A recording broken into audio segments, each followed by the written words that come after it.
Welcome to Trade Talks. I'm your host, Jill Malandrino, Global Markets Reporter at Nasdaq. And we have some exciting news to share with you. On January 4th, 2018, Nasdaq PHLX will start offering NDXP PM-Settled Weekly Contracts. Now, these are contracts on the NDX, the Nasdaq 100, which are the top 100 Nasdaq-listed companies ex-financial. So think of those big tech names that are out there. And we've discussed NDX and the pickup and the volume with that in the past. But I have Tony Zhang. He is the Chief Product Strategist at OptionsPlay to help us understand what NDXP is. And the first question is, Tony, what is AM versus PM settlement, and what are the values around that? How does that work? Yeah, so like you said, NASDAQ just got approval for weekly PM settled options, which is going to be listed in January for the February expirations.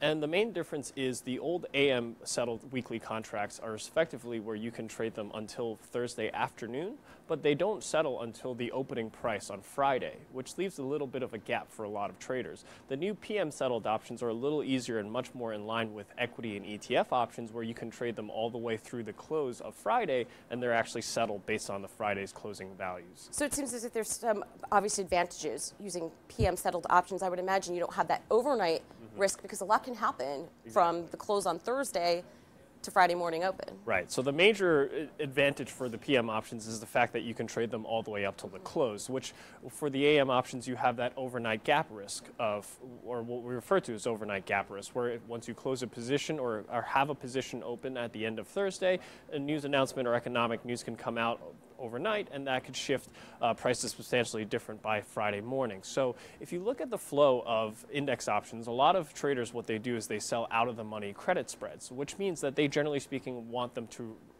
expire worthless. So many of them will just leave them on at expiration because they're effectively worthless, and it doesn't make sense to close them out because of transaction cost. So with this PM settled options, they don't have to worry about what's going to happen overnight. Am I exposed if there is some news or economics events that come out? And lastly, this just better aligns with if you trade the Qs or if you trade any of the underlying stocks that are in the Nasdaq 100. This just makes the NDX weekly options more aligned with those expiration Fridays. Would only institutional traders use this? Can retail traders use this also? No, not at all. Actually, traders, retail and institutional alike, trade these index options. We actually see a substantial amount of flow from retail in these NDX options, and having this PM settlement just makes it a little easier because I think the AM settlement was a little confusing for some people. Now, we have the weekly options. How come they're not listed on monthly?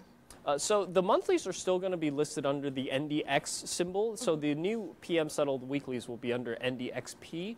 So there's the difference between that is the monthlies are still going to remain on AM settlement, but the weeklies are going to move over to PM settlement for now. And the thing to remember is that when you're trading this, you can actually pull up both the monthlies and the weeklies through the same chain. You just type in NDX and you would be able to. Right, so you don't have the confusion there between the AM and the PM. I think that's a really interesting feature on it. And we touched on this before, but I want to wrap it up with, so these can be traded just like NDX. Just because the symbol's different, it doesn't mean the strategy's changed behind it. Exactly. So for all intents and purposes, the weeklies and the monthlies remain identical from a trading perspective, with, like I said, the only difference is the fact that the monthlies are AM, the weeklies now move to PM. However, everything else still remains the same. You still keep the same tax advantage when you're trading index options. So 60% of profits are taxed at short-term capital gains, 40% at long-term capital gains, and they're still cash settled, which makes it a little easier to manage between risk so you don't have to worry about taking delivery or having to deliver any underlying. All right. Well, thank you very much for joining us at MarketSite. And traders, as always, thank you for joining me. I'm Jill Malandrino, Global Markets Reporter at Nasdaq.